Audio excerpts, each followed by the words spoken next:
Vulnerability is an interesting topic when it comes to leadership. A lot of people are afraid of acting like they don't know. I had an executive from one of the largest companies in the world talk to me at dinner one night, and we were just talking about business stuff. And when my sales guy got up, he said, "Could we possibly have a dinner, just you and me, once every 6 months?" And I said, "Sure." I said, "What are you interested in?" He said, I can't say a lot of things I'm saying to you in the discussion we're having now about things I'm concerned about in my business, because in my company, that would be viewed as a weakness. I would not get ahead. In fact, I could get pushed out."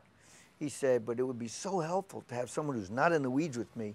And I thought, gee, that's odd. You can't even act as if you don't know. I think that's bad. I don't know a lot of stuff. You know, so I was on a team at NetApp from the very beginning, and all the other guys on the executive team were engineers but me. Dave Hitson, James Lau designed the product. Dan Warmanover was one of the youngest VPs of engineering ever at IBM. Now, they have all kinds of other skills, but I'm saying they're an engineering background. I'm coming from a sales background. I will never know what they know about engineering. I'll never be able to handle financial issues as well as Dan. Dan's unbelievably good at it. He's now our chairman of the board. But we complemented each other extremely well. I remember one year they were planning some kind of offsite, and they were planning who's going to speak and what they're going to say. And Dave Hitt said to me, "Tom, you haven't said a word," which is one of three miracles would be like Jesus and the fishes, my uncle picking up a check, and me not talking for a while. You know what I'm saying? So he said to me, "You haven't said anything." And so they had the agenda, they have all the speakers. And I said, "What do you want that audience to feel when they walk out?" And Dave goes, "Boy, that's an interesting question." I said, "I got a second question. How'd you come up with an agenda before you figured that out?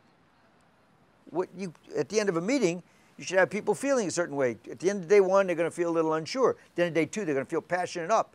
Okay, that's a feeling. How are we going to drive that? That's how you schedule a meeting."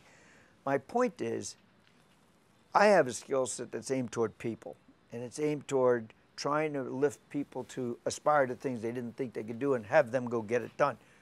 Well, you combine that with the right other exec things, spectacular things can happen, like it's happened here at NetApp. But part of that is you got to know what you don't know, and you don't certainly want to improve upon that, but you don't try to hide it.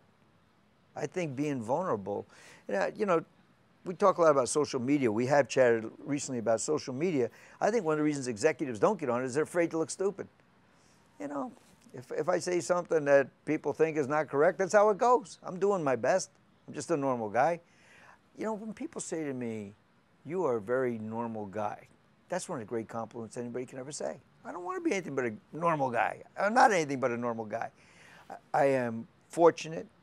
I'm blessed to be in the position I'm in. I'm with a company that I'm passionate about, that cares a lot about the customers. We're all in it together. I understand all that.